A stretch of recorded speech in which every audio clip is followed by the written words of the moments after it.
안녕하세요. 박민수 원장입니다. 항상 구독해 주시고 좋아요를 눌러주셔서 감사드립니다. 오늘은 요즘에 굉장히 화두가 되고 있는 우리 몸의 장기죠. 폐가 나빠지기 시작할 때 나타나는 신호들을 말씀드리려고 하는데, 사실 제가 밑에 표현했듯이 고통과 인내의 장기, 폐 공경 신호라고 표현했습니다. 우리 장기 중에 폐가 공경에 빠졌을 때 보내는 신호인데, 제가 표현한 거 고통과 인내, 우리 폐만큼 고통을 많이 당하고 그렇지만 그것도 잘 참는 장기도 없습니다. 우리 사방천지를 둘러보면 폐를 공격하고자 하는 수많은 요인들의 환경입니다. 따라서 폐가 이렇게 나빠지기 전에, 폐는 분명히 나빠지기 전에 최대한 참으면서도 신호를 보내거든요.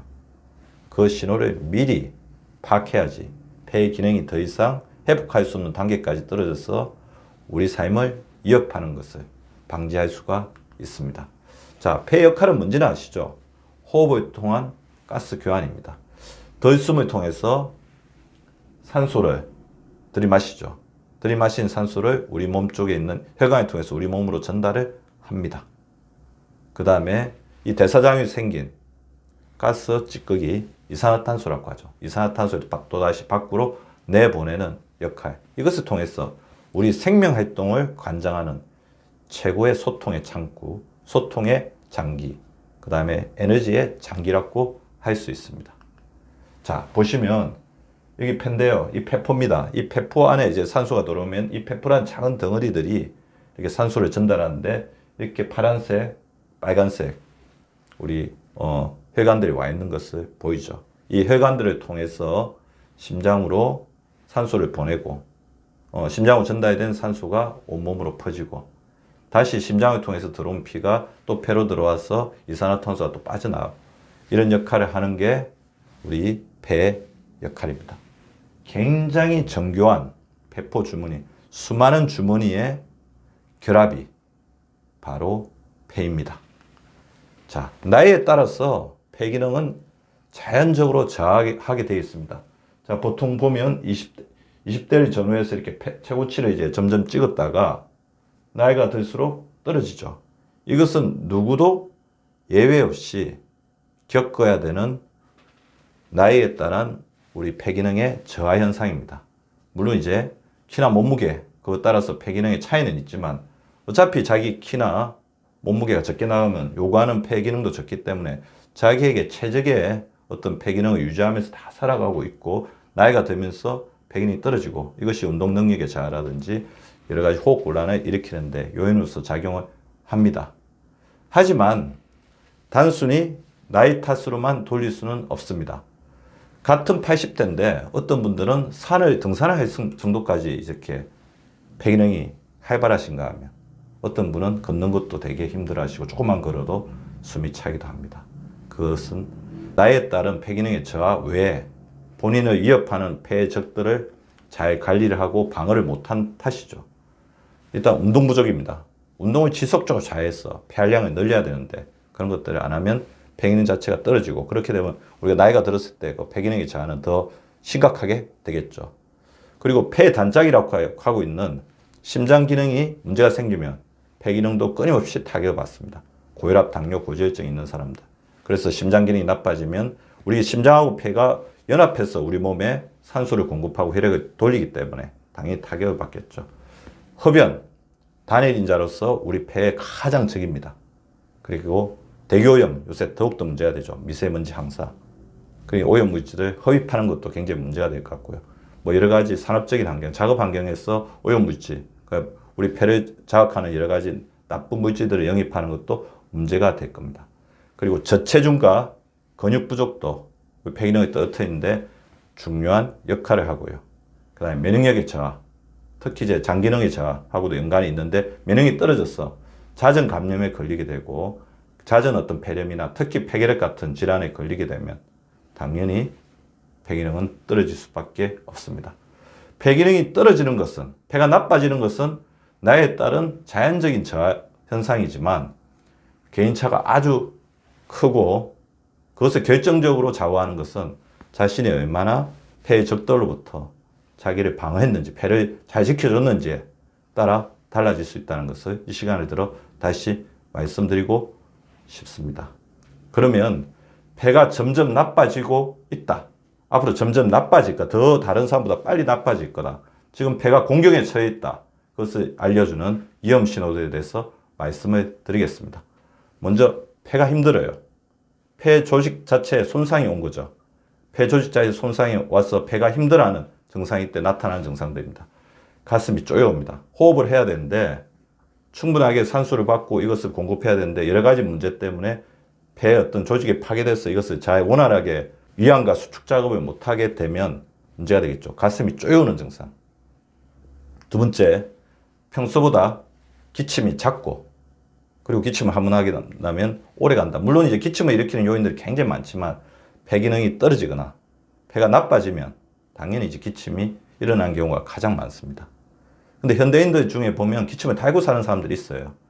그래서 저는 가끔 저희 병원에 오시면 물론 이제 그런 질환이 있으면 뭐 위식도 역류라든지 알레르기 병이 있으면 치료를 하기도 하지만 그런 이유 없이 기침을 오래 하시는 분도 있다면 그것 자체가 오래되면 나중에 만성기관지염, 만성폐질환이 될 수 있기 때문에 빨리 그것을 완벽하게 고칠 수 있도록 노력을 해보자고 이야기합니다.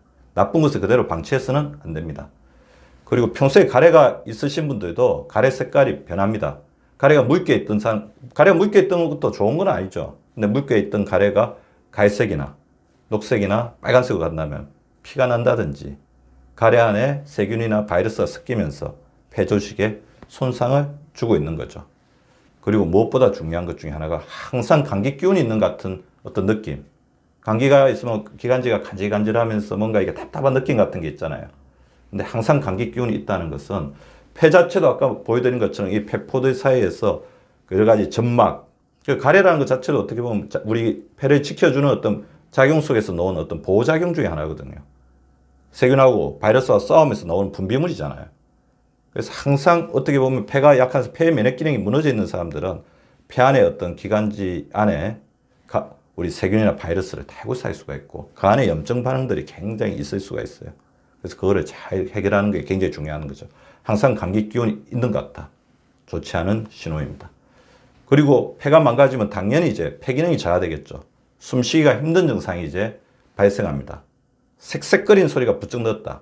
색색거리는 소리는 뭐냐면 폐 기관지로 들어가는 여러 가지 기들의 여러 가지 이물질, 염증이나 가래나 만성적인 가래나 폐가 이렇게 깨어지면서 이게 두꺼워졌다거나 그러면서 우리가 천식이 있을 때 성전에 보면 천명음이라고 그러는데 폐 기능이 나빠지고 있는 분들은 색색거리는 소리를 본인도 느낄 수가 있어요. 그래서 색색거리는 소리가 부쩍 늘었다고 하면 굉장히 경각심을 가져야 합니다. 그리고 살이 이제 부쩍 빠지기 시작하시는 분도 있어요.